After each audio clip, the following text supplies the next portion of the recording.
Well, it's been a fun day. How you guys been? So, all right.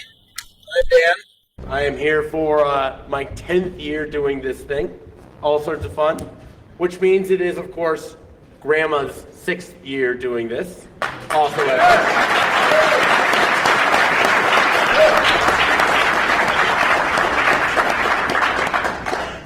which means there are, of course, cookies. You get 1 cookie for a great question and 2 cookie if you hacked the shit out of me.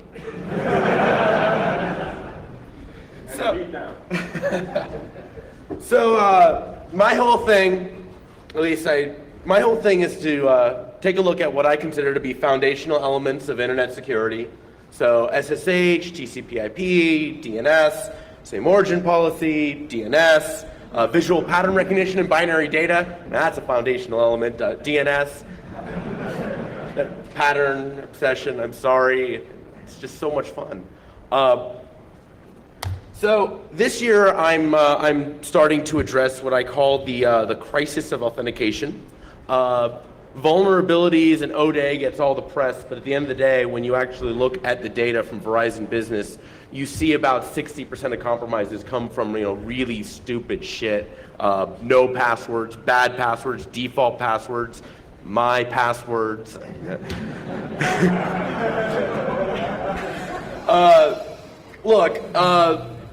Why are we still dealing with this technology that is screwing us this royally badly? Well, the thing is they work, which is more than I can say for some of the competition. Passwords are used because they scale really well individually. The problem is that they completely collapse as soon as the scale goes across any period of time or across any period of number of hosts that you need to speak to. Human memory is just so very limited. So there are 2 schools of thought for what to do about it. The first school of thought is try harder. We'll have machine-generated passwords. We'll rapidly cycle them. We will literally use leet speak as a security technology. No matter what you do in that department, you are still ridiculously vulnerable to keyboard sniffing attacks, and that is just not going away. There's a second school of thought that says, guys, we can eliminate passwords entirely if only we can find a way to get humans out of the memory business. Now, what was supposed to fix this problem was PKI, public key infrastructure, with the technology X509. And it hasn't been working very well. But the constant quote we've been hearing for a decade is, if we only cared enough, we could stop using passwords and have smart cards for everyone. So I found this image on the internet, which I think summarizes as perfectly as possible my position on this thought. If we only could find a big enough Care Bear, we could totally ride this pony.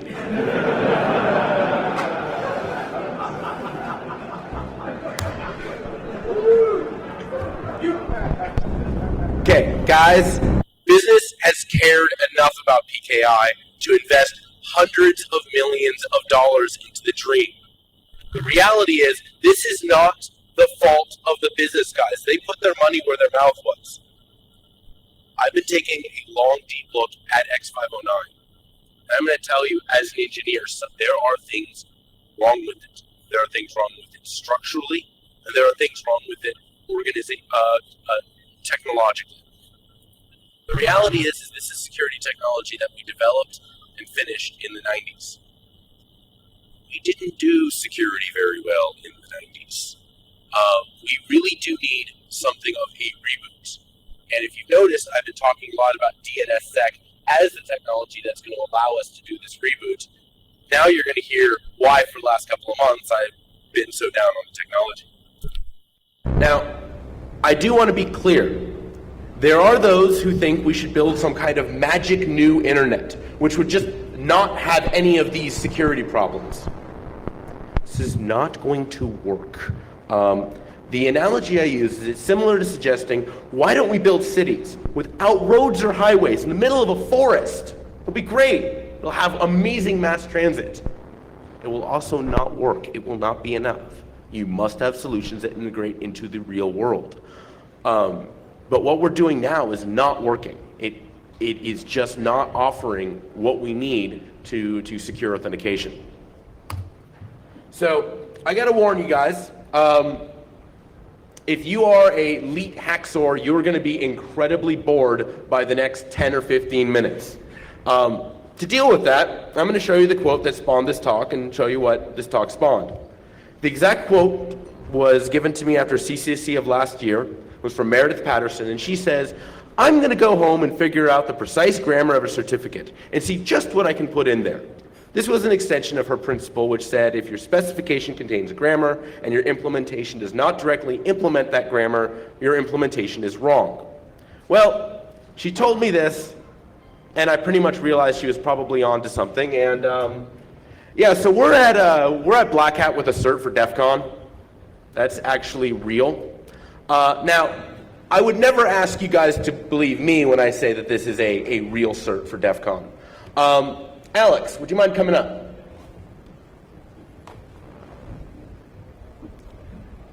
Alex, would you vouch this is from a real-world certificate authority? Yeah, hi, this is Alex Soderolf. Now, Dan and I have slightly different approaches to handling security research, and I'm typically not, I typically don't shy away from embarrassing certificate authorities when they screw up, but Dan is not me. So he asked me to take a look at the certificate and vouch that it is real and it actually works without revealing the certificate authority behind it. And I can vouch that, yes, I did take a look at it and it really works and it's real. So thank you. Dan can take it from here and explain why this is bad. So, Grandma, you're going to learn X509. X509, I thought you loved her, Dan. Not, as Win Schwarzhaus says, a really good porn. X509 is the identity system behind PKI. It's used for SSL, IPsec, and pretty much everything except SSH. It allows, as a summary explanation, we'll get into this, Grandma, it allows the creation of systems where public keys and subject names of individuals are signed by certificate authorities trusted by many people, such that if you have a specific private key, other people may validate your identity via its matching certificate. It's okay. Translation. Private key, you've got a face. Public key, you've got a passport photo.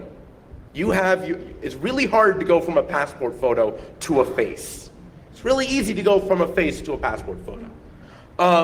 The subject name, well, you have a name, Raya. Certificate authority would be the country you live in, United States. Certificate would be a passport. So all X509 is, all that super complicated stuff about private keys is, if you have the face that's in a photo, and it's on a card issued by your country, you have the name, then your name is the name that's on the passport. That's ultimately all X509 is ultimately trying to accomplish. It's the digital version of that. Now, in the real world, there's pretty much only one success story for X509, which is SSL.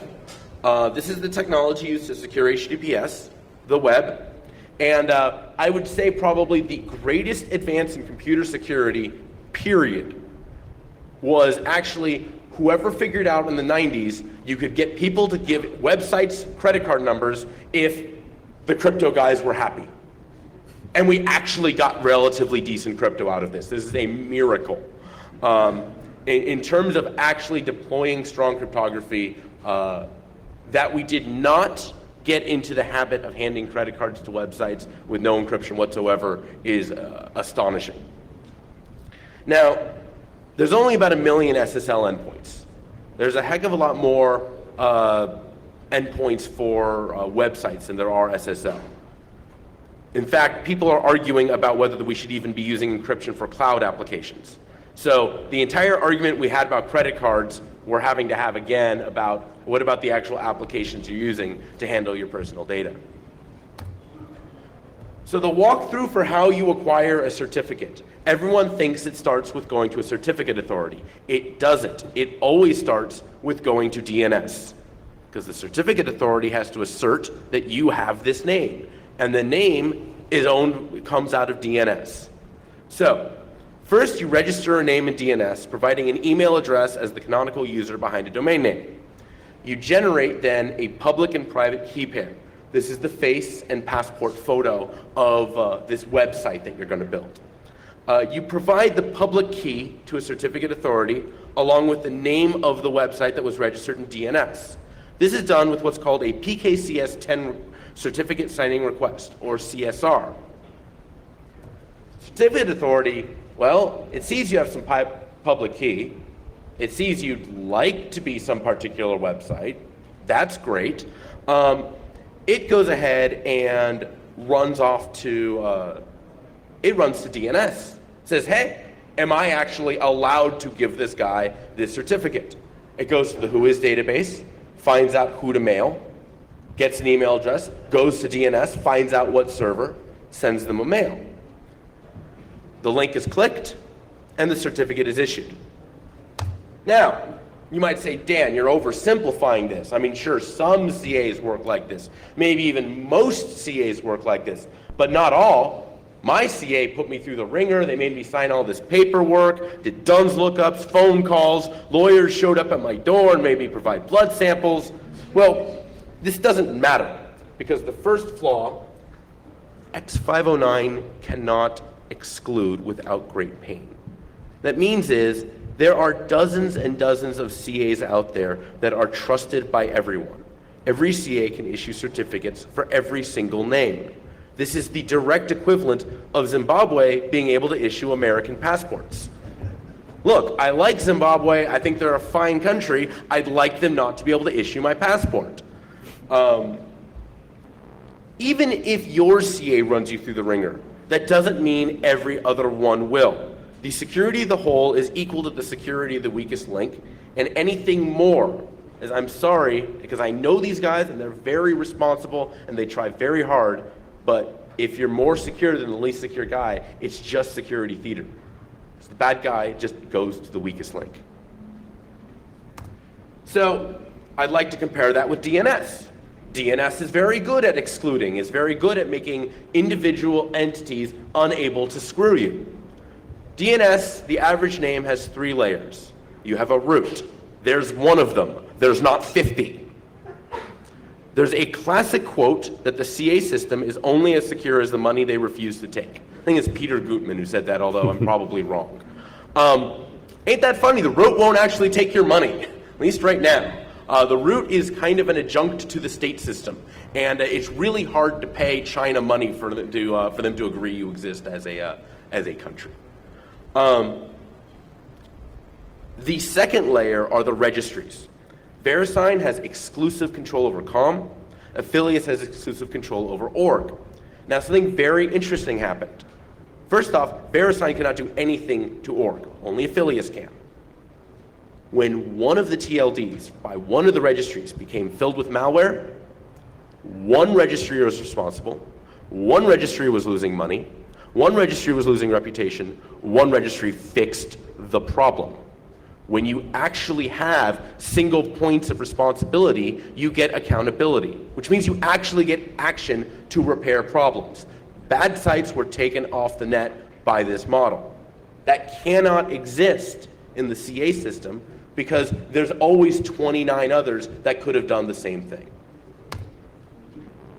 The final problem, or the final interesting element, are the registrars. These are the organizations you directly speak to when you speak to something in DNS. Listen, this is an astonishing design. What happens is that individual companies, any company can be outsourced the right to manage the customer relationship for an individual name from an individual registry. So COM, Network Solutions can issue names from COM. Enom can issue names from COM. Mark Monitor can issue names from COM. VeriSign is the single point that decides which one of those and which only one of those is going to have rights over the name. So if I have, I don't know, a weak registrar out of New Zealand that has a SQL injection attack, I can leave and I can stop being vulnerable to that SQL injection attack. I don't have that capability in X509. And in fact, there are elite registries that all they do is make sure they don't screw up your names and what's registered in DNS. Now, it is possible to exclude in X509. It is possible to say, there are too many CAs out there, and I don't want to have to worry about them. Well, what you can do then is run a private CA. It's very expensive, it's very difficult to maintain, and it fails in the same way every time. What happens when you need to interoperate with other individuals besides other private CAs? You end up with the Federal Bridge CA. Now, I have nothing but good things to say about this. It is a miracle they got it to work, and everyone involved in the Federal Bridge CA deserves a medal. The rest of us need a system that you don't need to deserve a medal in order to deploy. So there's a theory that some have, which kind of was embedded in the design at the beginning, which said, interoperability doesn't matter that much. I mean, you're usually just authenticating to your own organization. This is just not true. This is geeks who have never worked for large companies in their life speaking to us from back in the 90s with their oversimplification of the world. The way business works, cross-organizational authentication is the rule and not the exception. It's not just partnerships with other companies, it's interactions with other groups. If you think any large company is actually one large company, you've never worked in a large company. The reality is we need a way to interact with remote organizations consistently and reliably using standard technologies. The magic of passwords, and I can't even believe I'm saying those words, is that foobar123 is the same for my organization, as foobar123 is the same for your organization, as foobar123 is everywhere. It's great, you can share these. So, the other problem that organizationally really hits is X509 can't delegate. Every time I need a new certificate for a new node in my organization, I have to go talk to some other company and beg for one and say, oh, please, give me one of these. This is expensive, it's operationally inconvenient, it has potential information disclosure issues, and it integrates obscenely poorly with devices. I'd like to point out, most of your devices have self-signed SSL certs. Most of your devices are in DNS. Why? Because it was just very easy to locally have your local DNS guy, and every group has one because every group has devices because it's been going on since '83. Very easy to have your local guy set something up. Now, this sort of delegation, in X509 it would be to have a local guy. X509 would be, oh, I can issue any certificate for docsparrow.com or blackhat.com. This would require what's called name constraints. That would be the ability to say, a CA gives you the right to sign names for just your section of the DNS namespace. This would be very nice. This is even supported by a few browsers. But it's not supported to the degree that anyone can actually trust that it's deployable. You can't actually buy a delegated signature.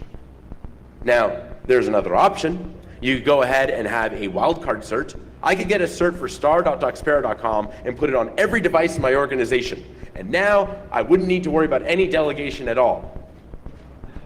I also would have the same cert on every device in my organization. That's not actually a good thing. Now DNS delegates very well. The root delegates to VeriSign for COM. COM delegates to my servers for docsparrow.com. I do whatever I want with docsparrow.com. I don't talk to VeriSign. I don't talk to Network Solutions. I own my chunk of the namespace. I put whatever the hell I want in there, among other people.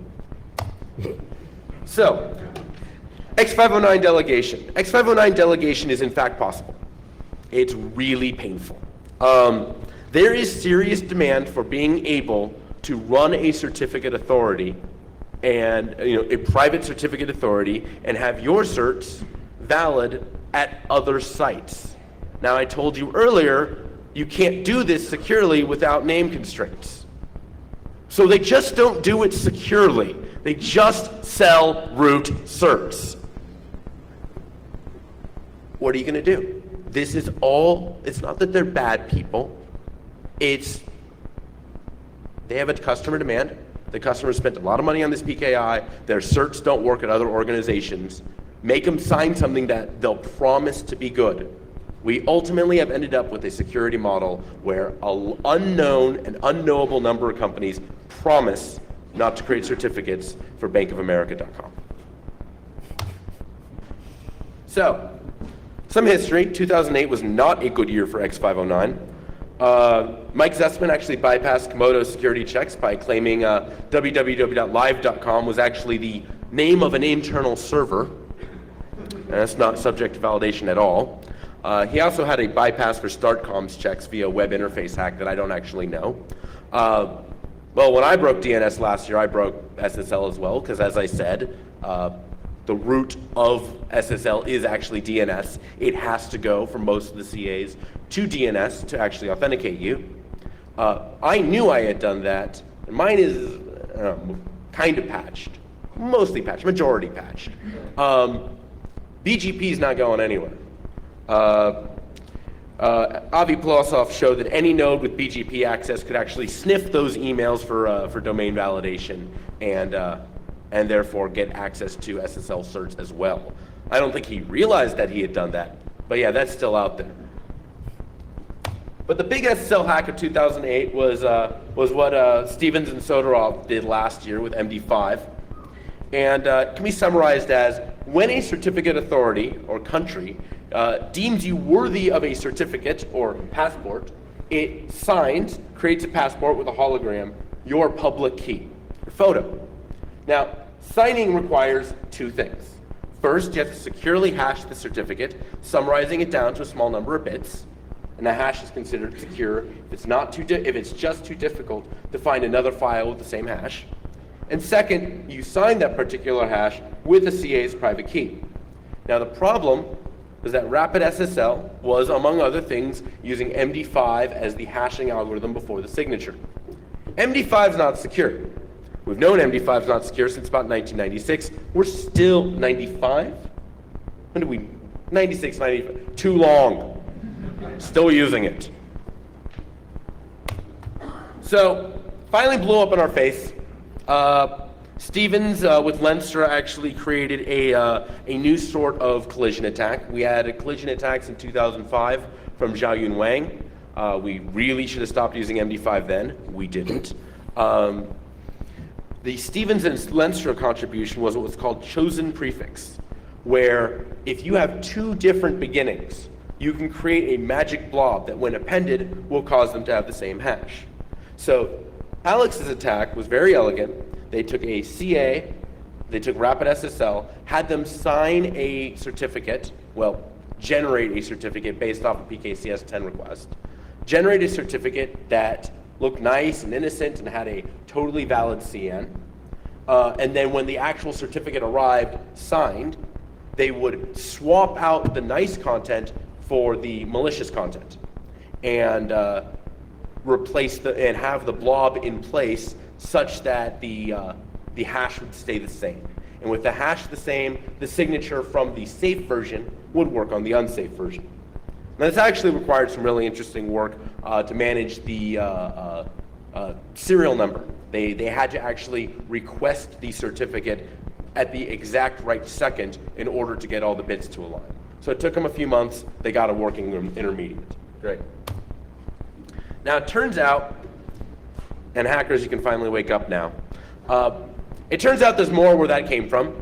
X509 is a remarkably fragile piece of work. I had no idea. At pretty much every depth it's examined, ambiguities and risks are found. Consider hashing functions. Yes, MD5 is still supported, but it's not the only insecure hashing function in there. We also have MD2. MD2 is the predecessor function MD5, known now to be even less secure. If a certificate is signed with MD2 RSA, everything will accept it. Now, this shouldn't matter. Stevens and Soderov required a CA to actively sign specially formed blobs with MD5 RSA in order to exploit the insecurity of MD5. Now, there's nothing signing with MD2 RSA anymore. There hasn't been since 2001. So everything should be okay, right? Well, we do have an exception. I'm calling this now, I'm curious what you think, I call it the final destination theory of cryptographic vulnerabilities. The reality is that crypto vulns, they're really subtle. They're telegraphed years and sometimes decades in advance. We don't know how they'll burn us. We don't know when they'll burn us. But we do know that we're going to get burned. And it'll probably be ridiculous how it happens. So that's why I call it the final destination theory. So we begin this by seeing that one of VeriSign's core root certificates is self-signed with MD2.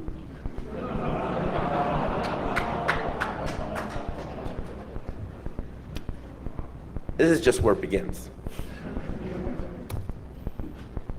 The first question that really should come to your mind is, why do self-signatures exist? There's no actual function for that signature except to make parsing libraries from the 90s happy. They've just been there. It's an assertion. I am me, says I. It's, I have a passport issued by Dan Kaminsky. Would you like to accept it? It's totally meaningless. It has no purpose. The thing should not even exist. And yet, it's there on every single certificate that isn't linked to the certificate authority system. And it is, in fact, even there on the root certificates that are not trusted because of the certificate, but they're trusted because they were specially installed by Microsoft or Netscape or so on. So, we're not using it, but it keeps the parsing library happy, and there's crypto, so it must be safe. Now, why MD2 specifically? Again, the 90s. The 90s, we were young, we needed the bits.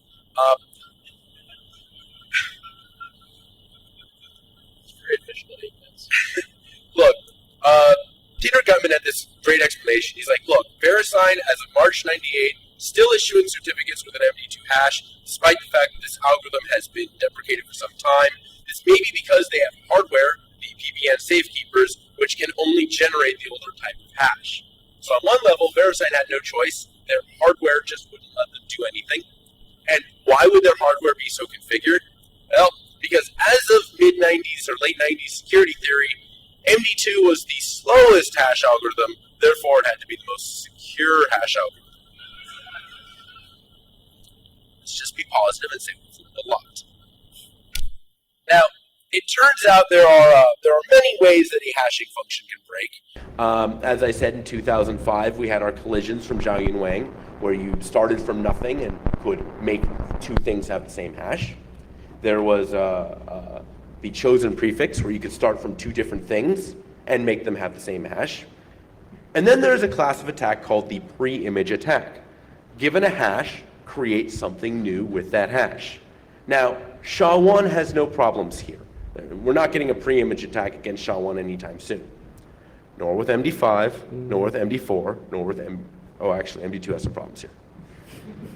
So the attack kind of looks like this. What we would have to do in order to exploit the VeriSign MD2 root, we're going to generate a new intermediate certificate that says we're God. We can do whatever the heck we want. That's nice. Anyone can generate a certificate. We have to get a signature for it somehow. What we're going to do is we're going to use the pre-image attack to make our certificate have the same MD2 hash as the actual root. Now, once it has the same MD2 hash as the actual root, you can go ahead, grab that self-signature that has no legitimate purpose, and transfer it onto the intermediate, where it has a wonderful purpose. And now, you have an intermediate. It is signed by the root, and certainly nothing is checking to see that the MD2 hash on the intermediate is the same as the MD2 on the root. Now, this is how the attack will work. Because we have, for the first time, a little bit of time. The complexity of this attack was 2 to the 104 in 2004. It was 2 to the 97 in 2005. It was 2 to the 73 in 2008. We've done 2 to the 63 attacks. Now, I'm going to show you a Excel graph here.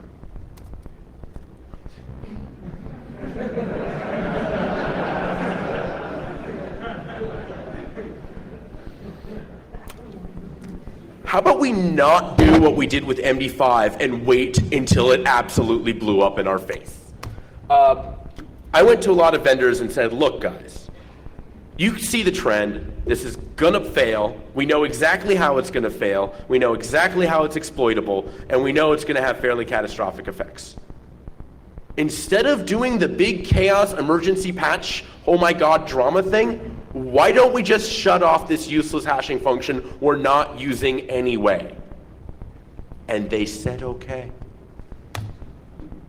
It's gone from OpenSSL. It'll be completely gone in August. Firefox.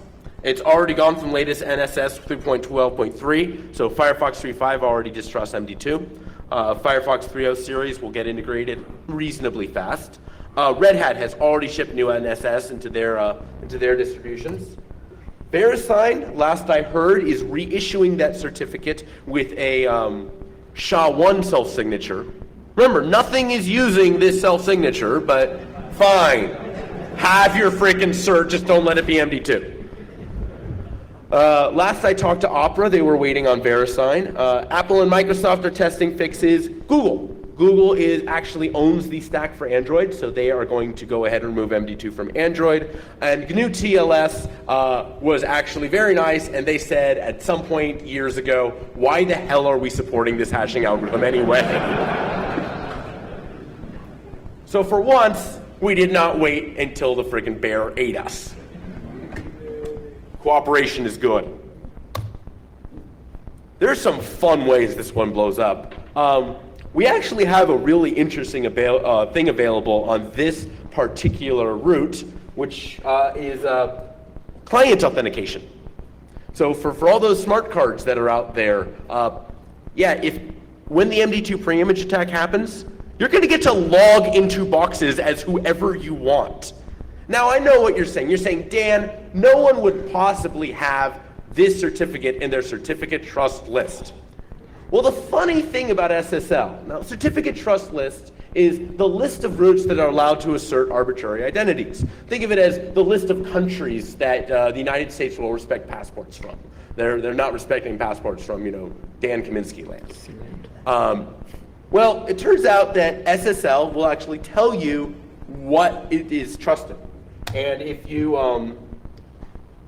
actually look at the default certificate trust list issued by IIS, you actually see everything with the client authentication tag.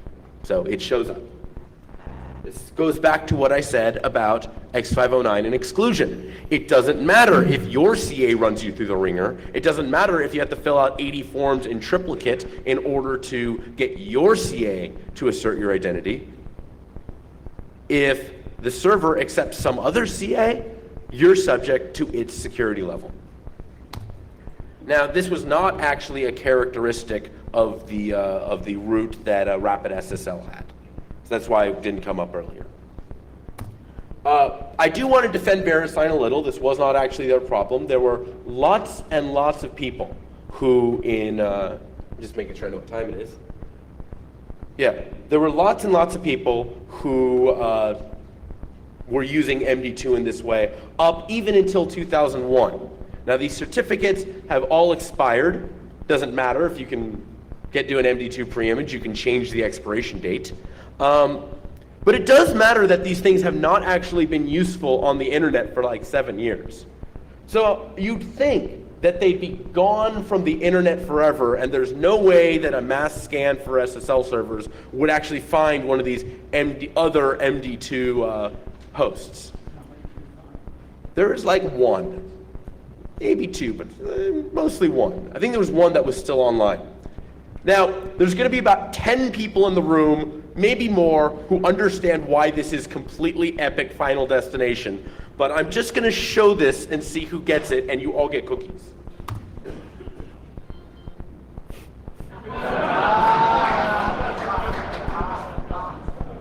Really? For those not in the know, Rubicon is the only con in American con history where the audience was led out, frog marched. And somehow Rubicon Research in Tennessee, very neighborly, was the thought example. So, if you're thinking that there should be some sort of panic, I know press loves panic, no panic. I actually went to talk to Bart Pernille at University of Leuven in Belgium. Beautiful place, incredible beer. Lens, see, that's my judge of the place. Lens advisor, and his response after hearing this is that it was very interesting, but there's not likely to be a public pre-image attack of less than 2 to the 63 complexity within the next 6 months, even with this knowledge dispersed. And commented specifically that memory requirements also are going to have to be shrunk to make this attack valid in the real world. So, cool. We don't need to push the emergency sync button. We don't need to freak out. We don't need to pressure people. But, hey, can we fix this? And for the most part, everyone said, okay. This can be an easy, straightforward fix. It's not a complicated one to do. That being said, I do want to point out it's an offline attack. It's not like you have to keep hammering a CA with weird stuff, like I've been doing. It's an offline attack, so you can just basically take the route that's in every browser and keep chugging away till you get your new Magic Intermediate. So, speaking of existing CAs, I mean, there's some fun here. Why is everybody calling me in the middle of my own talk? All right, so almost like something's going on out there. So speaking of existing CAs, my God, it's a pain in the ass to run a secure CA. There's so much that can burn you. As far as I can tell, if it's ambiguous in X509, it is exploitable in X509, and OpenSSL really does not make it easy to write a secure CA. So let me walk you through the CA pipeline. The user goes ahead and generates a public and private key, submits some sort of X509 subject name with a public key attached as well. Now, in an X509 subject name, you have country and city and organization and organizational unit and a bunch of useless stuff that the designers of X509 thought would be helpful. The only thing that is actually validated by browsers is the common name. The X509, there's a field called common name. It is your website. That's the thing that they have a way to validate because they can go to DNS. That's their general security model, at least now anyway. Didn't start out like that. If the CA approves of the common name, they can do one of two things. They can, this is the secure option that actually most people do now, generate a certificate with the validated components of the X509 subject name, so just the CN as validated through DNS, or they can do the easy route, sign the certificate with the X509 subject name intact. Now, the easy ways to use OpenSSL to build a CA. Well, you could just sign a key and then you actually get this output that says what you signed in text form, which you can then parse.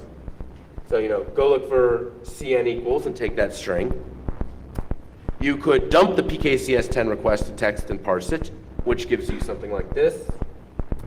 Or you could dump the generated certificate. So you got a request, you dumped it before, now you take the generated certificate and you dump it, and you see the subject in there.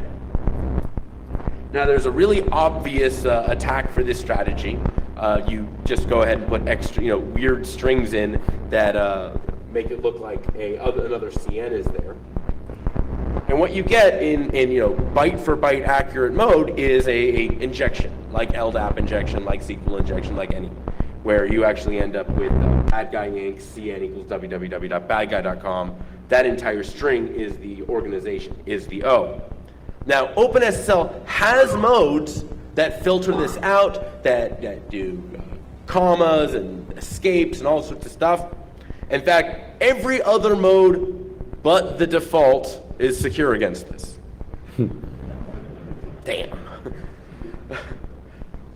Now, there's something that should bring an idea to your mind just seeing this.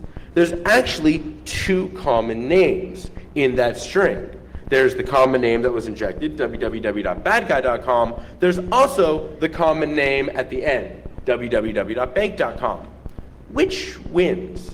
Well, it turns out the which wins question gets even more interesting from the perspective of, let's say you have a legitimate certificate, and this legitimate certificate has multiple common names in it. I mean, you can have an organization in there, you can have a country in there, there's all sorts of stuff you can put in there. What if common names showed up 2 or 3 times?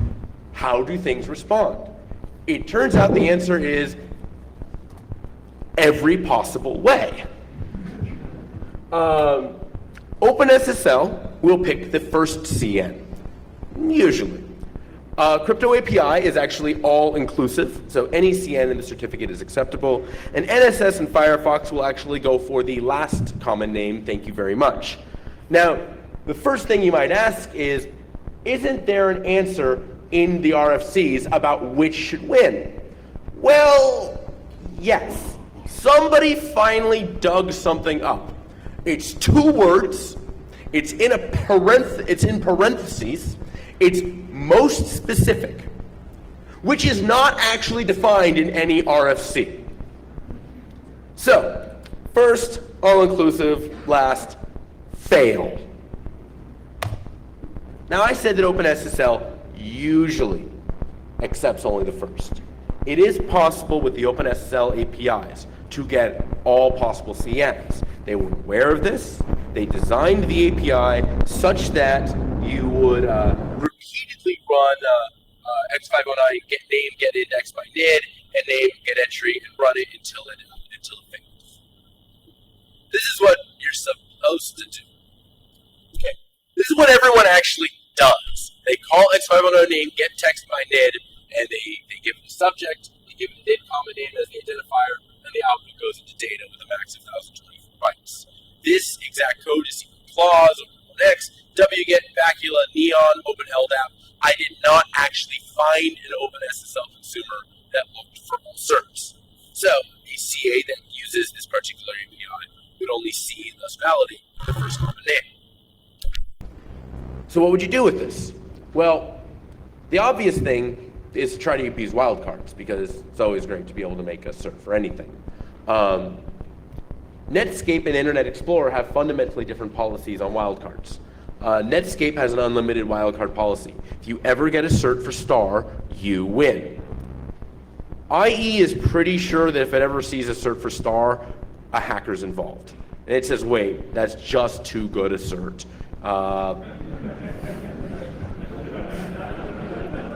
Someone screwed up. So what you end up having to do in IE, and I've heard rumors that there's better, but I'm not going to talk rumors.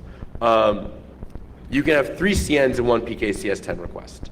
CN for attacker.com to trick OpenSSL, a CN for bank.com for Internet Explorer, and a CN for star for Netscape. So you'll end up with Netscape getting the last one, it's star. You'll end up with OpenSSL getting its first, attacker.com, and IE doesn't care, it'll pick any of them, so it takes the middle. Now what is a CN anyway? Well, X509 is written to ASN1, which is something of a precursor to XML. It is designed to be very, very fast to parse. Okay, actually it's very, very fast to crash under fuzzing. 2002, the Protos project fuzzed SNMP and destroyed pretty much every router on the planet. In a PKCS10 listener, every CA has an ASN1 listener parsing arbitrary blobs. Now, we hardened most of the ASN1 stacks in general just because we had to do it for SNMP. But oh God, if there's any ASN1 parsers out there that were not hardened in the SNMP push, we didn't find any, but yeah, we're a little worried. This is also a path for SQL injection. This is a great story. XKCD helped secure part of the internet. I did not know this till like 3 days ago. What happened was this. There was a comic they had. kid named Little Bobby Tables. I'm sure most of you are familiar with Little Bobby Tables. If you put his name into a database, you lose the database of all your students. His name is a SQL injection. So Little Bobby Tables was seen by a bunch of guys in the certificate world who were like, that is so cool. What if someone did that to us?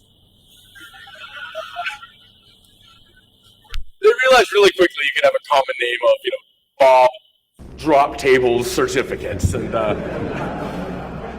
apparently word got around a few years ago. You might want to worry about this one. But this is fun. So in ASN 1, you don't actually have common name or organization or all those things. They're language, they're English dependent, they're hard to localize, they're hard to canonicalize. You get all of the pain of XML. They basically said, they came first. They basically said, hey, let's just have for our critical identifiers, let's have canonical numbers. So 2543.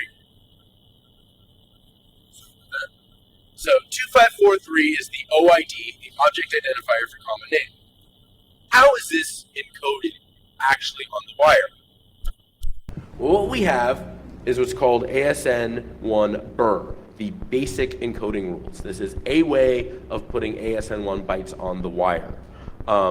It is a tag length value file format, and so what it is you have a tag, some number, and then a length, how long your message is going to go for that tag, and then some amount of bytes. So for OIDs, they do something very special. They encode their numbers, what's called base 128. If the high bit is set, that means this number is another position of this big endian number. So let's say you have 6, well, that's the number 6.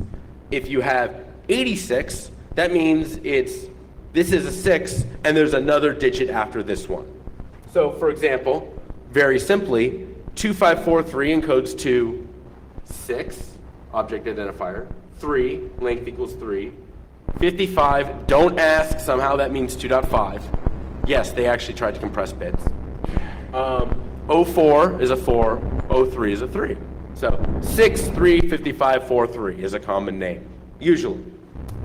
A more complex OID might be the OID for RSA encryption, and we still have the same object identifier type.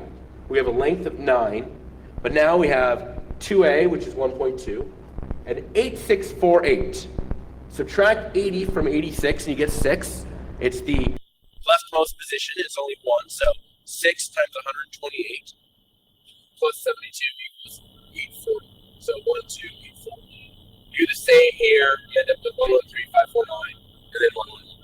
So the way you encode the identifier for 1, 2, 840, all of this is 6928864886F7OD0101.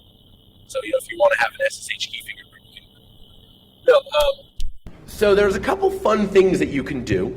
The first thing that you can do is a leading zero attack. Now we've seen these before. Usually they just cause things to crash. But in this condition, we have 6.3 for tag length, value 55, 4, and then instead of just 3, we have 83. And this is 0 times 128 plus 3, which is still 3. So let's say you actually provide a PKCS10 request that contains, or let's say you have a certificate that contains 25403. What happens? Well, it depends on your API. OpenSSL, not fooled at all. It actually does see it as 2543, but it does not render it as a common name. Netscape is very similar. It also sees it as 2543, but it does not actually trigger the common name parsing. Crypto API sees it as a common name just fine. So, there are actually other things besides 2543 that are 2543. Also entertaining, semantic integer overflows. This was fun. One of the most common vulnerabilities in software is the integer overflow. Programmers forget that if you add enough to a number or multiply a number too large, it will actually loop back to 0. So you have all sorts of things where memory allocations go from bigger, you didn't need any memory anyway. No, that's actually never good.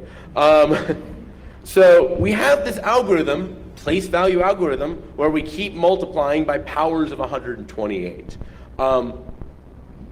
What happens if we have a really big number? What if you have 254, 2 to the 64 plus 3?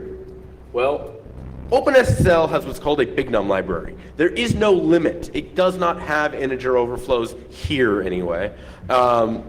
It actually just says, oh yeah, that's 254, 2361118, blah, blah, blah, blah, nothing useful.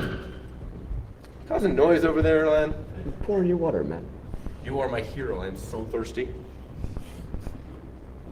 All right. Netscape overflows, but not exploitably. Netscape does see that as 2543, but it doesn't hit their common name sensor. Does hit IEs though. No problem. That being said, realistically, most CAs do the right thing. They extract the CN, throw away the rest. Good for them. There's like 50 to 150 out there. I don't think we got them all. So, even if we ignore that, is there anything malicious we could get into the CN? Well, we can't throw that out. That's what we're actually validating. So, what's in a common name anyway? Well, you have an OID, 2543. You have a printable string, a string that is www.docspara.com. Type 13, and then it's just a length and a bunch of bytes. What could be exploitable in there? Well, there are actually 13 different string types in ASN1. We could have some fun with one of them. Turns out there is a trivial read AV in OpenSSL. OpenSSL had some code that said, you know, we're just going to keep going over this string until we hit the last byte, and we're going to assume that a multi-byte, so you can have multi-byte characters, 2 characters or 4 characters, we'll just keep advancing by 2 or 4 until we hit the last byte. Yeah, so if you're advancing by 4 bytes, but there's only 7 bytes in the string, you're going to run over your terminator. You're going to miss it. However, to OpenSSL's credit, their design was solid. They were not actually writing any memory after they hit their overflow. So they got away with it. But yeah, it's always fun when you're messing around with certificates and your parser starts crashing. So there are 2 ways of ending a string of text, and there's an interesting site that's coming in about a minute. So if you know, I just found out. Thank you, Alex. There are 2 ways of ending a string of text: with an explicit length field, ASN1 style, or with a null terminator. So what happens when you put a null terminator into a CN? A null terminator is a mark that says, you know, you're done with the string here. It's okay. If you use OpenSSL, that null terminator actually gets converted to a \x00. So if you're doing a string analysis, you'll see that this is part of the OXOO domain. So domain validation actually goes to OXOO, but the certificate is actually parsed as defcon.org. So that's how I actually did the defcon attack. Now it turns out Moxie Marlin Spike, we've both been playing with this at the exact same time without knowing the other one was playing with it. So huzzah to simultaneous research. But yeah, and it would have been trivial to do this for starnull.docspara.com. That's what I wanted to do. Yeah, I just didn't want that kind of trouble on me. So I'm pretty genuinely worried about this bug. This is actually CVE 2009-408. Most CAs should be clean by now. We made a whole bunch of noise, but we really want this client side. So Netscape, the latest NSS already contains the fix. So Firefox 3.5, this does not work. And Firefox 3.0 will be moved to 3.2.1.3 very soon. So these null certs will just not work on the client side. Opera's coming soon. IE and Safari they're both in testing as well. So, last section of the talk. Told you a bunch of things that make me nervous about X509 and its fragility and its inappropriateness for the problems that we're facing now, both from a business side and just from a raw technology. You look at this thing wrong and weird things happen. I even talked about the fact there are no extensions to X509. You can actually depend on being in a particular client. So what am I saying? Am I saying the certificate authorities are unnecessary, a wart on the system? No. Actually, the certificate authorities are really useful. They're really energetic. Their business is doing this. They're just doing the best they can with a really fragile technology. Among other things, they really are the only entities that have sufficient local knowledge to do anything about what is a real problem, semantic name collision. We have all of our elite attacks, and then Moxie shows up with, hey, I'm just going to put a dash in the name, or a 1 in the name, or a dot, extra dot, or append some stuff. And they're very simple, very straightforward attacks. They work. They work in the field. We need a way to know that bankofamerica.com with dashes is not actually Bank of America. DNS can't do this for us. DNS is not in the business of validating every name. That's one of the downsides of delegation. Other people own their own ranges, and if I want to have www.bankofamerica.com.doxpera.com, I get to do that. So extended validation is the mechanism that the CAs have come up with and worked with the browsers to actually deploy. Now this is good. This is what gives you that green bar experience in the browser. It's gotten some noise lately. Some people made some promises that the technology just could not follow through with. If someone has the DV version of a certificate for your site, if they actually have the certificate for www.bankofamerica.com gotten badly, there is no actual security boundary preventing them from attacking the green bar version. This is by design. By design, it is miserable, finally, contractually, to get an EV certificate. It has to be hard, it has to be difficult, or the thing offers absolutely no value. Now, if you needed to go through this entire process for the average of 10 or 15 different servers that it takes to run your average web page, you couldn't deploy EV at all. You would be having the perfect be the enemy of the good. Yes, I would like to have the DV certs excluded, but at the end of the day, I'm not willing to lose the protection against bank-of-america.com.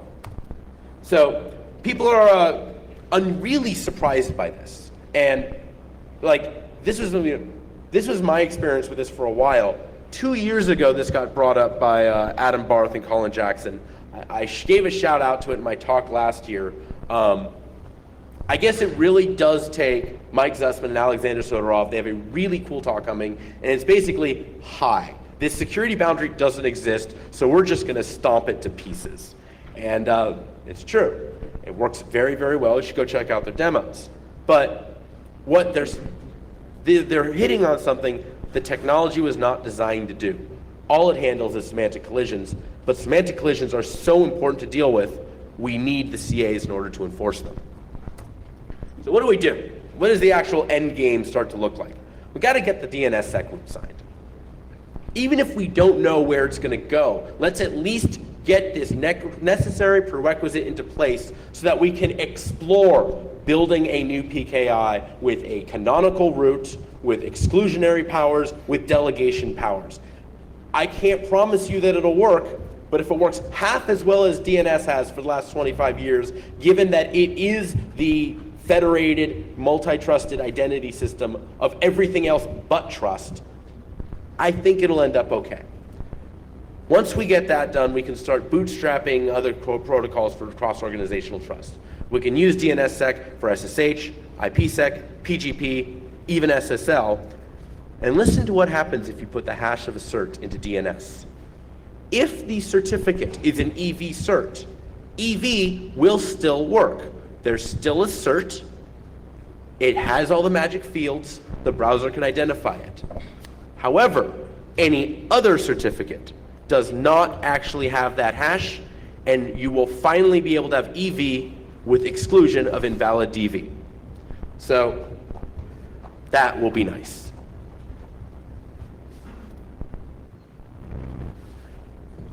So, summary, X509 is messy. Operationally, it has lack of segregation and delegation, makes it really expensive to use, and forces some really painful decisions, up to and including requiring CAs to basically sell root certs.